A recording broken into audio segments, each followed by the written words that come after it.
offensively. They can make Dallas put 7 people in the box.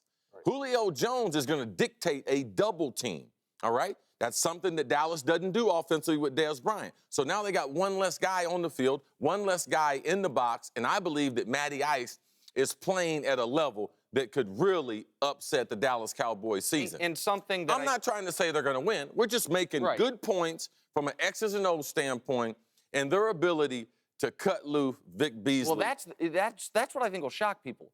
Who leads the NFL in sacks right now? It's not Dee Ford. It's not Khalil Mack. It's not Von Miller. It's Vic Beasley Jr. And this is one of the reasons. It's hard to rush the passer unless you have a lead. Right. And Atlanta has been able to get the lead, play some zone defense, and then get after the quarterback. Their defense is a little undersized, but very, very fast. Let's throw these 5 reasons on TV because I just want to dissect them a little bit. The rushing attack. So we saw some guy I'd never heard of last night early in that game against the Cowboys, Zach Zenner.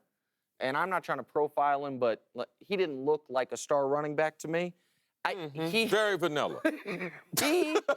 He crushed the Cowboys early. One of those reasons is because they had Randy Gregory on the field. So Randy Gregory, 30 possible NFL games. I think he's only played in 10 or 12 of them. He's had some drug suspensions. Undersized, good pass rusher, undersized in the running game. Exactly right. And not only undersized, but because he hadn't been playing and practicing, I mean, you got to fill your lane. You got to keep, he wasn't keeping contained. Yes. They were going right where he was supposed to be. So the rushing attack, if you have a good running game, Lions have a terrible running game, and they gashed the Cowboys early. That's a real worry. And then reasons 2, 3, and 4, this is why Atlanta is scoring nearly 34 points a game. This is why the Falcons, if they score at least 30 in the final week of the regular season, they're going to finish with one of the 8 most prolific offenses in the history of football. There's 2 things you mentioned. Vic Beasley, people don't know about them, and people don't know that they could finish in the top 8 all time. And the company they would be keeping, Chris's 98 Vikings, the undefeated Pats, the greatest show on turf, Peyton's first year with Denver, one Drew Brees season, and another Peyton Manning and Tom Brady season. Those are the 7 teams right now ahead of this Falcons team. That might be the 7 greatest offenses ever. The Falcons are right behind them. Maybe it's because their games haven't been on national TV. Well, they haven't gotten the attention, and we've seen Atlanta give us some disappointments in the last couple years. Matty Ice, he converted over the system. He was in a new system last year.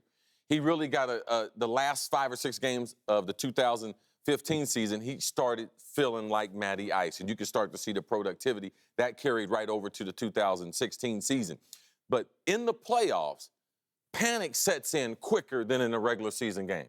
Last night, Dallas is down 7 points, 21-14. They go on to have 28 unanswered points. But you get a 21-14 lead in the playoffs, a lot nervous, especially if you have the bye week. And do I stick with the running game? Because that's one thing with Jason Garrett and the Cowboys I really respect. Regardless of how the game is going, they're getting ready to throw number 21 at you for 20 to 25 times, and you're going to have to stop them. So if Atlanta jumps out on you in the playoffs, how do you remain patient?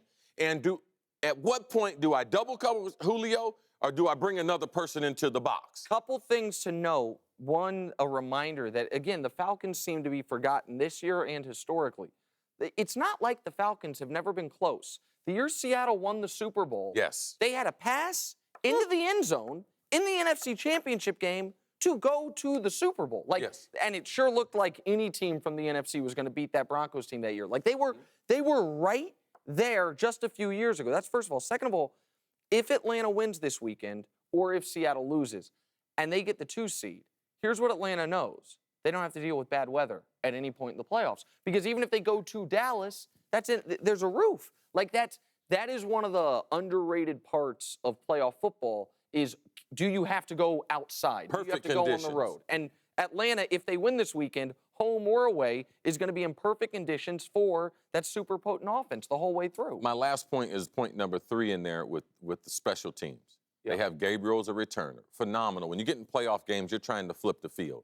He's a guy that can flip the field, and he's one of the rare guys who's involved in the offense that he can score from anywhere on the field. So they can force Dallas by playing 3 receivers, Sanu, Julio outside, Gabriel in the slot, they can force Dallas out of their best defense. Their best defense is a 4-3, cover 2 or cover 3. Play conservative. But if you take them out, they have to play a 4-2 and play nickel. So now Atlanta can run the ball against Dallas's nickel defense. They got to take a linebacker out and bring another corner on. They're short in corners. Right. This is why. And then also your homeboy, Brandon Carr. Yeah. If he's got to guard Julio. Oh, man, why you got to pick on my friend? Come on, man. I wasn't going to mention his name, but you said he's friend. And he hadn't missed a start in 8 years. Okay. Iron Man. Okay. All right, listen, he'll need a little help on Julio. I don't know why everyone needs help on Julio.